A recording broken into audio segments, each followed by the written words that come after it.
Alright guys, here I am again. Well, here's my friend Bob singing Ring Them Bells in Japan. You can't really hear it because I don't want to drown out my voice. I got something to say to you guys. What I've got to say is, I'm hearing a lot of bad shit. People dissing Bob. Who's Bob Dylan? People dissing Bob Dylan for winning the Nobel Prize and for not immediately saying, hey, come on in guys. Bring your Swedish meatballs. He's not saying that right away. And as far as I'm concerned, he's 75 and can do whatever the fuck he wants. He is the poet for our times and for all time. It's been given to him for his body of work, not just for a few beautiful songs like this one, Ring Them Bells, you know, it's beautiful. So often, I can barely scratch the surface of what Bob Dylan has done. I won't ever get to all of it, and even he hasn't recorded probably a fraction of what he's written.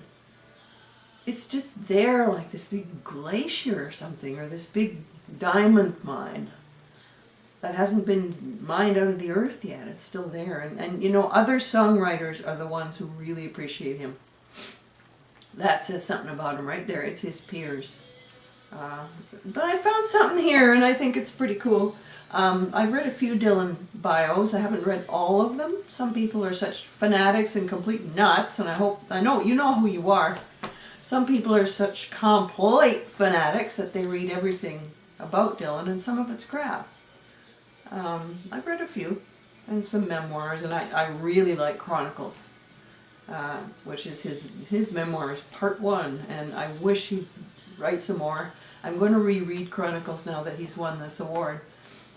When I started reading Chronicles, I thought, well, either somebody else wrote it, and it'll be blah, blah, blah, or it'll just, somehow it won't ring true, or it'll be superficial. Man, I felt like I was in the room with him. It crackled with intelligence and wit and sharpness and lightning zinging off the walls. Fabulous. It was a beautiful piece of writing. And when people read memoirs, they say things like, well, some of the dates are wrong. Any bastard who says that a book should be discounted because the dates are wrong, I'm trying to do Patton again. Any bastard who says a book should be discounted because the dates are wrong, shove it up your nose, will you? Please shove it up your nose. I'm afraid this is going to end now, but the screensaver will come on. But I had to have Ring Them Bells up there. Really, come on you guys. Yeah, he's... Anyway, I'm losing my place here. No, I mean, memoirs are not diary entries. Memoirs are not documentaries. Even documentaries are off the wall half the time. They always have the fingerprints of the person who's making the doc. It should. It should. So it's going to be an impressionistic thing. And you're going to get the flavor, and we hope the energy of the times he lived through. And you certainly do get that. And how I wish he'd write another, volume. It only went into part of his life. I hope he will. He's probably just got a million other things to do. He tours all the time. People talk about the never-ending tour. And in here, this bio is called Down the Highway. The Life of Bob Dylan by Howard, I think it's Sounes, or Sounes, but it's probably Sounds. Let's say Sounes. And it's good. It's well written. There's only one thing I don't like about this book. It has the word indeed in it, over and over. And you don't need that word, no matter what you're writing, even if it's a scholarly essay. You don't need to say, indeed. What the hell does it mean? What the fuck does indeed mean? Tell me. You don't need to use it. I found this book because I knew there was something in it. I hadn't read it in a while. I thought, hey, wait a minute, this Nobel stuff. Hey, that's not new stuff. Then I thought, well, let's look it up on the internet. I put in questions in Google like, was Bob previously nominated for Nobel Prize? Nothing. Previous nominations? Nothing. Awards received and nominated? Nothing. Nothing about the Nobel Prize. He's gotten a lot of awards. Most of them he said yes to. That one from the Grammy Awards, I can't remember the name of it, but connected with the Grammys, he spoke for 35 minutes. One of these times I'm going to make a video and I'm going to read that whole speech verbatim. So hold on to your hats. But for today, I'm going to read from this book by Howard Sounes. And I'm going to say, this isn't taking place in 1996, 20 years ago. The following year, a group of Bob's admirers promoted the idea that Bob should receive Sweden's Nobel Prize for Literature. A formal nomination was made by Professor Gordon Ball of the Virginia Military Institute, who said, sagaciously, "The point is that he's continued to evolve. That's one of the signs of a great artist, as is his independence of mind." British academic Professor Christopher Ricks thought the nomination appropriate. If the question is, does anybody use words better than he does, then the answer, in my opinion, is no. Ricks was one of several leading academics who rated Bob highly as a poet. Britain's poet laureate Andrew Motion, not Morton, Motion, considered Bob one of the great artists of the century and said, "Visions of Johanna was the best song lyric ever written." Arguable. Bob did not win the Nobel Prize, but honors were being laid on him, before him, with increasing frequency. And the idea that he might one day receive the world's most prestigious literary prize did not seem impossible. Indeed, in 2000, he was honored in Sweden with the respected Polar Music Prize. His fellow recipient was the violinist Isaac Stern, and the presentation was made by the King of Sweden. Pretty rich stuff, Isaac Stern being one of the great artists of the 20th century. He was graciously able to accept and receive that one. He took the Kennedy Center Honors Award. I don't know what's happening with the Nobel. I do wonder.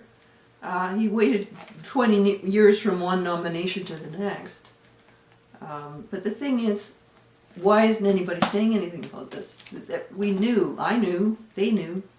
It's acting like this just came out of nowhere. You know, why this barbarian crashing the gates? No way, guys. This guy's been accepted by these great professors of literature and these people who are probably quite conservative. We used to call it establishment. These are establishment figures. Now, is that a good thing or is that a bad thing? People tend to think it's an unalloyed good. Sagaciously, they sagaciously say it's an unalloyed good. It may not be an unalloyed good, after all. Because I don't know if Bob is into that kind of thing. You know, it is the ultimate conventional literary prize. I don't know, it's hard to say. Totally deserves it, but he's such an enigmatic figure. You don't know what he's going to do next, and that's been part of, it isn't just part of his charm, as people say, though he is a magician and will pull a fast one and leave town and all those kind of things and disappear like a ninja. It's just his way, and I think if you're one of those rare people known as a genius, you're not like other people. That's what makes you a genius. It isn't just what you're able to produce and your attitude towards your work. You are your work. There's no distance between himself and his songs and his performing. They're all of a piece. What we don't know about is his private life, but very wisely, he's kept that very private. I talked about that in an earlier video, and then it was too long. This is getting too long too, and I don't like long videos. So I deleted that one, but the fact I never even knew what his children looked like. I knew he had them. Because those pictures weren't out there. And that was on purpose. That had to be done. That didn't just happen. He wasn't exactly putting veils over them like Michael Jackson, but he was carefully shielding them and sheltering them. His kids don't have a bad thing to say about him, even with all the turbulence of his life and the workaholism, which I'm sure is there, and being an artist and a genius. It takes up a lot of time to be a genius. His kids, his grandkids, and who knows, he may even have great-grandkids by now. And if he does, then hallelujah. That's a great thing. So I got to wind this thing up, but I just think, people, give me a break. It was in here, and probably in lots of other books too that I don't remember or didn't read. He was nominated, seriously nominated. The nomination was accepted. I don't know how that process goes, but he was a contender. I don't know who else in that particular year. Why is that then now considered, oh my God, Bob Dylan? They're saying, you know what they're saying? Donald Trump running for president and Bob Dylan winning the Nobel. What has the world come to? Well, the world has come to one thing and it's come to another thing. It's come to absolute, utter, trite bullshit and hot air, and it's come to genuine artistry, talent, genius that has lasted and been sustained through everything. That takes persistence, that takes courage, it takes fiber, moral fiber. And no one talks about moral fiber anymore, but I'm going to, because I think morals are important. Did you hear that? Morals. Nobody talks about morality. They think it's being prudish and not having sex. Morals have nothing to do with that. It means having discernment. If you don't have discernment these days, you'll be swamped, be swept away by the Donald Trumps of the world. So I'm glad, and I see the two as sort of swaying back and forth on a balance scale, and we know Bob's going to win. We know, because he's already won. Whether he decides to collect his prize or not, he's already won. But you know what? The world has won. The world has won. The prize is for them. It's for them. He doesn't even care. I don't think it matters to him, and he doesn't need it. But the world will wake up in some way, and is already waking up because of the prize. So good on you, Bob. I love you.